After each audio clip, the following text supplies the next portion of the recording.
ତା ପାଖରେ ତ ଉପାୟ ନାହିଁ, ସେ ଗଛ ଚଢ଼ିକି ଜାମୁକୋଳି ଖାଇବା ପାଇଁ। ସିଏ ସେଠୁ କ'ଣ କଲା ନା ମାଙ୍କଡ଼ ସାଙ୍ଗରେ ସଂଗାତ ବସେଇଲା। ସଂଗାତ ମାନେ ବୁଝିପାରୁଛ? ଆଜ୍ଞା ନା। ସାଙ୍ଗ ହେଲା ସାଙ୍ଗ ହେଇକି ତାକୁ ସବୁବେଳେ ତାକୁ ଜାମୁକୋଳି ଖାଇଲା। ଥରେ ତା ସ୍ତ୍ରୀ ପାଇଁ କୁମ୍ଭୀର ନେଇକି ଗଲା ଜାମୁକୋଳି ହେଲା, ତ ନେଇଗଲା। ସେ ସେଠୁ ତା ସ୍ତ୍ରୀ ତାର ଜାମୁକୋଳି ଖାଇଲା ପରେ କହିଲା କେତେ ମିଠା ଜାମୁକୋଳି, ବହୁତ ଭଲ ହେଇଛି, କେମିତି କ'ଣ ଆଣିଲି? ସେ କହିଲା ଏମିତି ମୋର ଗୋଟେ ସଂଗାତ ଅଛି ମାଙ୍କଡ଼, ସିଏ ମୋତେ ଦେଇଛି ତୋଳି। ସେଠୁ ତା ସ୍ତ୍ରୀ ରାଗିଲା, କହିଲା କି ମୋତେ ସେଇ ଜାମୁକୋଳି ଯିଏ ତୋଳି ନାହିଁ ଯେଉଁ ମାଙ୍କଡ଼ ଦେଇଛି ତାର କଲିଜା ଦରକାର। ସିଏ ତ ଏତେ ମିଠା ମାନେ ଫଳ ଖାଇଛି, ତା କଲିଜାଟା ବି ସେତିକି ମିଠା ହେଇଥିବ, ତ ମୋତେ ସେଇ ମାଙ୍କଡ଼ର କଲିଜା ଦରକାର। ସେଠୁ କୁମ୍ଭୀର କହିଲା ମୋର ତ ସେ ସାଙ୍ଗ, ମୁଁ କେମିତି ଗୋଟେ ବିଶ୍ୱାସଘାତକତା କରିବି, ମୁଁ ଆଣିପାରିବିନି। ସେଠୁ ତା ସ୍ତ୍ରୀ କହିଲା ଯଦି ନ ଆଣିବ ମୋର ଖାଇବା ପିଇବା କ'ଣ, ମୋତେ ଯେମିତି ହେଲେ ସେଟା ଦରକାର। ସେଠୁ ସେ ବାଧ୍ୟ ହେଇକି ତା ସ୍ୱାମୀ ଯେଉଁ କୁମ୍ଭୀର ସେ ଗଲା ଯାଇକି ମାଙ୍କଡ଼କୁ ପ୍ଲାନ୍ କରିକି ଡାକିଲା, କହିଲା ମୋ ସ୍ତ୍ରୀ ଏମିତି ତୁମକୁ ଡାକିଛନ୍ତି, ବହୁତ ପ୍ରକାର ରୋଷେଇ କରିଛନ୍ତି, ତୁମେ ଯେହେତୁ ମୋର ସାଙ୍ଗ ସେ ତୁମେ ଆମ ଘରକୁ ଯିବ। ସେଠୁ ମାଙ୍କଡ଼ ବି ଖୁସି ହେଇଗଲା, ମୋ ସାଙ୍ଗ ଡାକୁଛି ମୁଁ ଯିବି ତାଙ୍କ ଘରକୁ।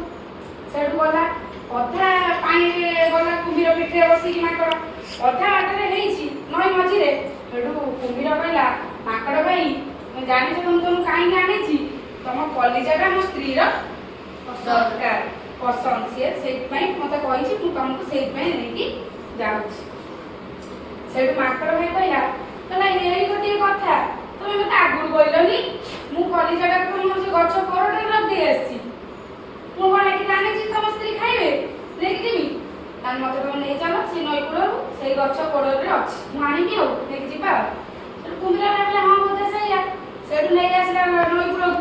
ସେଠୁ କୁମ୍ଭୀର ବୋକା ଥିଲା, ସେଠୁ କଲିଜା ନଥିଲା, ମାଙ୍କଡ଼ ତାର ଡେଇଁ ଗଛ ଡେଇଁ କହିଲା ପାଇଆ ହେଇଛୁ, ମୁଁ ଦେବି ମୋ କଲିଜା, କଲିଜା ତ ମୋ ଦେହ ମୋ ଭିତରେ ଅଛି, ମୁଁ କଲିଜାଟି କୋଉଠି ରଖିବି, ମୁଁ ଆଉ ଯିବିନି, ତୁ ଯା। କୁମ୍ଭୀର ବୋକା ହେଲା ରହିଲା।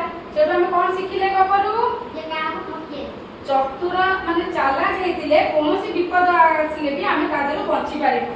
ଯଦି ଆମେ ଚାଲାକ ଥିବା ତାହେଲେ କୌଣସି ବିପଦ ଆଗରୁ ଆମେ ସେଠି ନଈ ମଝିରେ କହିଦେଇଥାନ୍ତା ନା ମୁଁ ଯିବିନି, ସେଠି ସେ ଆମେ କହିପାରିଥାନ୍ତେ କି? ଝଗଡ଼ା ହେଇଥାନ୍ତା, ଜବରଦସ୍ତି ସେ ତ ନଈ ପିଠିରେ ବସି ମାଙ୍କଡ଼ ତ ପାଣିରେ ଯାଇପାରିବନି, ବାଧ୍ୟ ହେଇକି ଯାଇଥାନ୍ତା। ସିଏ କ'ଣ କଲା, ଚାଲାକ କରି ନଈ କୂଳକୁ ଆଗେ ପଳେଇ ଆସିଲା, ତାପରେ ଯେମିତି ଯାହା ହବ ଦେଖାଯିବ। ନଈ କୂଳକୁ ଆଗେ ପଳେଇ ଆସିଲା, ସେ ନେଇପାରିବନି। ଆମେ ବୁଦ୍ଧି ଥିଲେ ଉପାୟ ଆପେ ଆପେ ଆସେ, ବୁଦ୍ଧି ଖଟେଇକି ଆମେ କେମିତି ମାନେ ସାହାଯ୍ୟ ପାଇପାରିବା, ବଞ୍ଚି ପାରିବା, ନିଜ ଜୀବନ ରକ୍ଷା କରିପାରିବା। ଆଉ ଗୋଟେ କ'ଣ ବି ଶିଖିଲେ, ମାନେ ମାଙ୍କଡ଼ ବନ୍ଧୁ ତାର କେତେ ଖରାପ ମାନେ ଇଏ କଲା, ଗୋଟେ ବନ୍ଧୁ ନାଁରେ ହେଇକି ବି ସେ କେତେ ଖରାପ କାମ କରିବାକୁ ଯାଉଥିଲା, ମାନେ ବିଶ୍ୱାସଘାତକତା କରିବାକୁ ଯାଉଥିଲା। ଶିଖିଲେ କି ନାହିଁ? ଗପଟା କେମିତି ଲାଗିଲା?